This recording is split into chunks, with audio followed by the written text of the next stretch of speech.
সিদ্ধান্তে শুরু হতে পারত যুদ্ধ।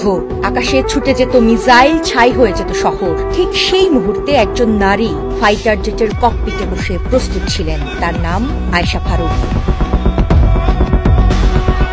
পাকিস্তানের আকাশ তখন তার চোখের সামনে, আঙুল ট্রিগারে। ছোটবেলায় যখন পুতুল খেলতো তখন কেউ কল্পনাও করেনি এই মেয়েটি একদিন উড়াবে যুদ্ধ বিমান। 2013 সালে পাকিস্তান এয়ারফোর্সের ইতিহাসে প্রথমবার একজন নারী হয়ে উঠলেন ফাইটার পাইলট। আয়েশা বাহওয়ালপুরের সাধারণ এক মেয়ে, আজ দেশের আকাশের রক্ষাকর্তা। বান্ডেল থাকলে প্রতি সেনমানিতে টাকা বাঁচবে। বিকাশ সেনমানি বান্ডেল কিনে জিতুন প্রতি লেনদেনে। ভারত পাকিস্তান সীমান্তে আগুন চলছিল। পুলওয়ামার পর মুহূর্তের যুদ্ধের ঘণ্টা বেজে ওঠে। ফাইটার জেটগুলো রাখা হয় হ্যাঙ্গারে, কিন্তু পাইলটদের বলা হয় স্ট্যান্ড বাই ফর কমব্যাট। আর তখনই জেটের ককপিটে উঠে বসেন আয়েশা। মুখে শ্বাসনালী, চোখে হেলমেটের ভেতরের পাথরের মতো দৃঢ় দৃষ্টি। এই নারী একাই ছিল এক সেনাবাহিনী।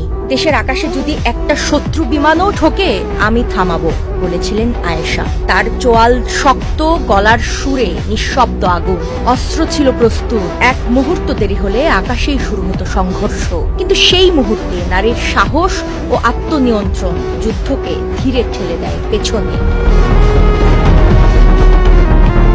আয়েশা শুধু একজন ফাইটার পাইলট নন, তিনি প্রতীক সেই নারীর যে প্রয়োজনে পর্দা সরিয়ে যুদ্ধ করেন এবং প্রয়োজনেই শান্তির দূত হয়ে ওঠেন। নারী মানে শুধু কোমলতা নয়, নারীর মধ্যে লুকিয়ে আছে বিস্ফোরণের শক্তি।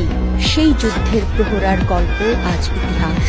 এক নারীর চোখ দিয়ে দেখা সেই ভয়াবহ রাত আমাদের শেখায় আকাশ শুধু পুরুষদের নয়, সাহসীদের। আর সাহস লিঙ্গ দেখে আসে না। আয়েশা ফারুক এক নারী, এক গর্জন, এক প্রতিরোধ।